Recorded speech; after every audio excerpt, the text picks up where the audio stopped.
الحمد لله إن الحمد لله نحمده ونستعينه ونستغفره ونعوذ بالله من شرور أنفسنا ومن سيئات أعمالنا من يهده الله فلا مضل له ومن يضلله فلا هادي له وأشهد أن لا إله إلا الله وحده لا شريك له وأشهد أن محمدًا عبده ورسوله اما بعد۔ امام مہدی اور ان کی خصوصیات۔ امام مہدی کی آمد کے بارے میں لوگوں کے ذہنوں میں مختلف قسم کے سوالات جنم لیتے ہیں۔ اکثر لوگ امام مہدی کی آمد کے قائل ہیں، لیکن ان کی آمد کی وہی لوگ تردید کرتے ہیں جو احادیث کے بارے میں شک و شبہ میں پڑے ہوئے ہیں۔ دور حاضر میں امام مہدی کی آمد کا کثرت سے چرچا ہو رہا ہے، اور یہی نہیں بلکہ بعض حضرات نے تو مہدیت کا دعویٰ بھی کر دیا ہے، اور یہ بات عوام الناس سے مخفی نہیں ہے۔ لوگ اس سلسلے میں اخبارات و اشتہارات میں پڑھ چکے ہیں۔ مزید یہ کہ شہر کے مختلف در و دیوار اس بات کی نشاندہی کرتے ہیں کہ امام مہدی کا ظہور ہو چکا ہے، لیکن حق کے متلاشی بے چین و بے قرار ہیں، اور ان کی یہ تمنا ہے کہ انہیں امام مہدی کے بارے میں احادیث صحیحہ کی روشنی میں تفصیلی معلومات حاصل ہوں۔ الغرض بعض لوگوں کے اصرار، کثرت سوال اور ان کی علمی طلب کو مد نظر رکھتے ہوئے اللہ مالک الملک کی توفیق سے یہ عزم کیا کہ امام مہدی اور ان کی خصوصیات کے عنوان سے ایک کتابچہ تحریر کیا جائے، تاکہ عامة الناس امام مہدی کے نام، حسب و نسب اور ان کی خصوصیات کی تفصیلی معلومات حاصل کر سکیں، اور مہدیت کے جھوٹے دعوے داروں کے شر و فتنہ سے اپنے آپ کو بچا سکیں۔ مہدیت کا دعویٰ کرنے والوں نے اپنے دعوے کے ثبوت میں ہمہ اقسام کے خواب عوام الناس کے سامنے پیش کیے ہیں، جن کا حقائق سے دور کا واسطہ بھی نہیں۔ اکثر لوگ امام مہدی کے بارے میں سرسری علم رکھتے ہیں، لہذا غلط فہمی کا شکار ہو جاتے ہیں۔ لہذا سب سے پہلے ضروری ہے کہ امام مہدی کی خصوصیات بیان کرنے سے جھوٹے خواب بیان کرنے والوں کی مذمت میں جو وعیدیں وارد ہوئی ہیں ان سے آگاہ کریں، تاکہ جو لوگ جھوٹے خواب فخریہ انداز میں لوگوں کو سناتے ہیں اور ان کی تشہیر کرتے ہیں، وہ اس کبھی فعل سے اجتناب برتیں اور توبہ کریں۔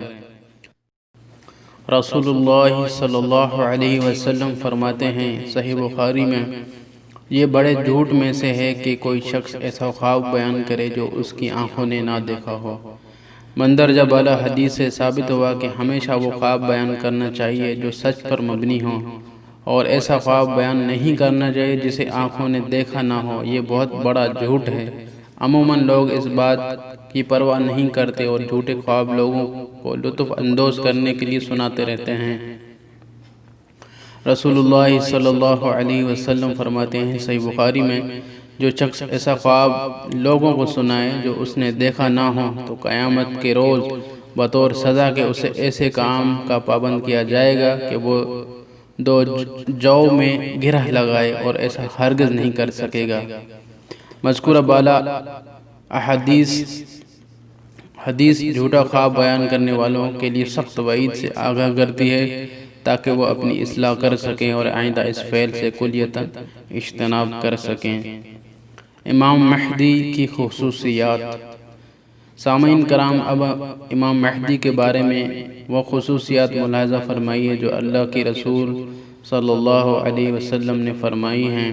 ان کو پڑھ کر ان کی آمد کا پختہ یقین ہو جاتا ہے۔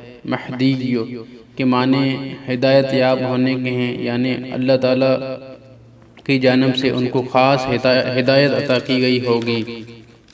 رسول اللہ صلی اللہ علیہ وسلم امام مہدی کے بارے میں فرماتے ہیں، یکون فی آخر الزمان خلیفۃ یقسم المال ولا یعدہ۔ آخری زمانے میں ایک ایسا خلیفہ ہوگا جو مال و دولت بغیر حساب کے لوگوں میں تقسیم کرے گا۔ مذکورہ بالا حدیث سے امام مہدی کی خوبیوں میں سے ایک خوبی معلوم ہوتی ہے، وہ یہ کہ وہ سخاوت کرنے والے حاکم ہوں گے۔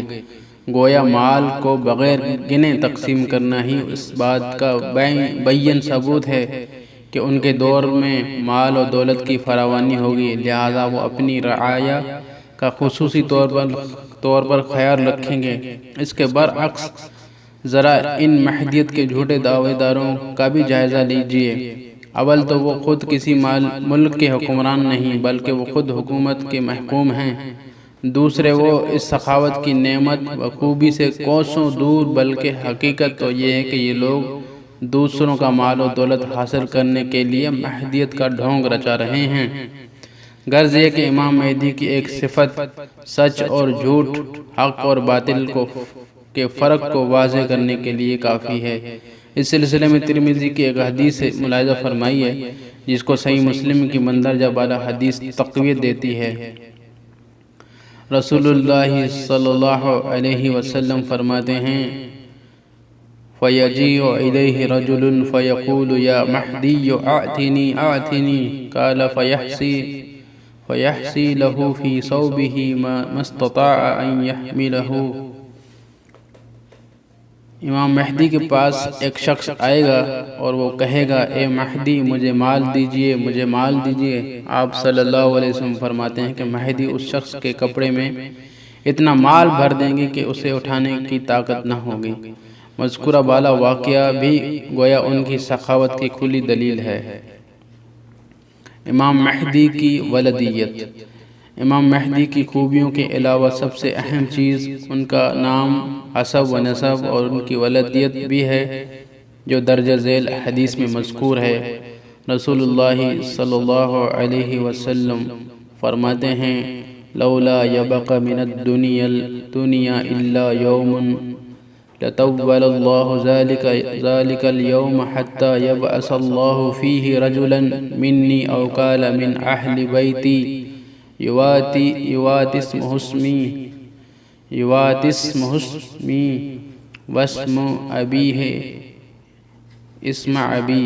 دنیا کے اختتام پر ایک دن ایسا ہوگا، اللہ تعالیٰ اسے مزید طول دے گا جس کی کیفیت کو ہم نہیں سمجھ سکتے۔ اس آخری زمانے میں اللہ تعالیٰ میرے اہل بیت میں سے ایک شخص کو مبعوث فرمائے گا جس کا نام میرے مبارک نام پر ہوگا اور ان کے والد کا نام میرے والد کے نام پر ہوگا، یعنی امام مہدی کا نام محمد اور ان کے والد کا نام عبداللہ ہوگا۔ جھوٹے مدعیان مہدیت نام اور ولدیت دونوں اعتبار سے اس خصوصیت سے محروم ہیں۔ اب آئیے حسب و نسب اور لقب بھی ملاحظہ فرما لیجئے۔ رسول اللہ صلی اللہ علیہ وسلم فرماتے ہیں، المہدی من اطرتی من ولد فاطمہ، ابو داؤد وسندہ حسن۔ مہدی میری اولاد میں سے ہوں گے، یعنی حضرت فاطمہ کی اولاد میں سے ہوں گے۔ مذکورہ بالا حدیث سے ثابت ہوا کہ امام مہدی اہل بیت میں سے ہوں گے اور ان کا لقب مہدی ہوگا، اور یہ لقب رسول اللہ صلی اللہ علیہ وسلم کا عطا کردہ ہے، لہٰذا یہ فضیلت بھی امام مہدی کا اعزاز ہے۔ مزید یہ کہ اہل بیت کا سلسلہ جاری ہے، منقطع نہیں ہوا، جب ہی تو امام مہدی کی ولادت ہوگی۔ امام مہدی کی حکومت اور عدل و انصاف۔ سامعین کرام، اس موجودہ دور میں رعایا معاشی و سماجی غرض ہر قسم کی پریشانی سے دوچار ہے اور لوگوں پر بدترین ظلم و ستم مسلط ہے۔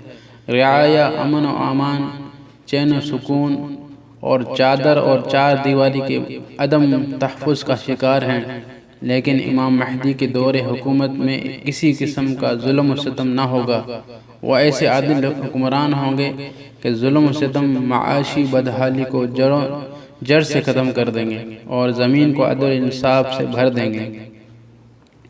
امام مہدی اور ان کا دور حکومت۔ رسول اللہ صلی اللہ علیہ وسلم فرماتے ہیں، المہدی منی اجل الجبہۃ اقن الانف یملأ الارض قسطا وعدلا کما ملئت ظلما وجورا یملک 7 سنین۔ ابو داؤد۔ رسول اللہ صلی اللہ علیہ وسلم فرماتے کہ مہدی میرے اہل بیت میں سے ہوں گے، ان کی پیشانی کشادہ ہوگی اور ناک پتلی اور لمبی یعنی خوبصورت ہوگی۔ وہ زمین کو عدل انصاف سے بھر دیں گے، جیسا کہ اس سے پہلے ظلم و زیادتی رونما تھی۔ وہ زمین پر 7 سال حکومت کریں گے۔ مذکورہ حدیث سے 4 باتیں ثابت ہوئیں۔ ایک، امام مہدی اہل بیت میں سے ہوں گے۔ دوسرا، امام مہدی خوبصورت ہوں گے۔ تیسرا، ایسے عادل حکمران جو زمین کو عدل انصاف سے بھر دیں گے۔ چوتھا، وہ زمین پر 7 سال حکومت کریں گے۔ امام مہدی اور بیعت۔ اجتماعیت کی اہمیت کے لیے بیعت کا بڑا دخل ہے۔ ہر اس شخص کو یہ وصیت کی گئی ہے کہ جو امام مہدی کی مبارک دور کو پائے تو ان کے ہاتھ پر بیعت کر کے شامل ہو۔ رسول اللہ صلی اللہ علیہ وسلم فرماتے ہیں جب تم امام مہدی کا زمانہ پاؤ تو ان کے ہاتھ پر بیعت کرنا، اگرچہ تمہیں ہاتھوں اور گھٹنوں کے بل چل کر آنا پڑے۔ یقیناً وہ اللہ تعالیٰ کے خلیفہ اور مہدی ہوں گے۔ الغرض، یہ وہ دلائل و براہین ہیں جو امام مہدی کے سلسلے میں اللہ کے رسول صلی اللہ علیہ وسلم نے بطور پیشن گوئی بیان فرمائی، تاکہ عوام الناس جھوٹے مدعیان مہدیت کے پیچھے آنکھ بند کر کے نہ چل پڑیں، بلکہ اس قسم کے لوگوں سے ہوشیار رہیں۔ خلاصہ، امام مہدی کے بارے میں جو حقائق اور خصوصیات جو احادیث صحیحہ سے معلوم ہوتی ہیں، ان کا خلاصہ یہ ہے۔ سب سے پہلی بات، ان کا لقب مہدی ہوگا، ان کا نام محمد ہوگا، ان کے والد کا نام عبداللہ ہوگا، وہ حسین چہرے والے ہوں گے، وہ اہل بیت میں سے ہوں گے، وہ بغیر گنے مال تقسیم کریں گے، وہ زمین سے ظلم کا خاتمہ کریں گے، وہ زمین کو عدل انصاف سے بھر دیں گے، وہ 7 سال حکومت کریں گے، وہ آخری زمانے میں ہوں گے۔ جزاک اللہ خیرا۔ اقول قولی ھذا لی ولکم۔